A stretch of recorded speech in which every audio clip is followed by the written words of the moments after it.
body is covered with fur. They are of different colors. It has 4 legs.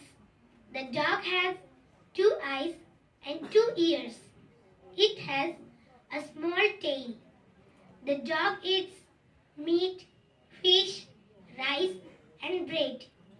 The dog sees well even at night. It can also hear well. It guards our house at night. It barks at strangers. It is used by the police to catch the criminals.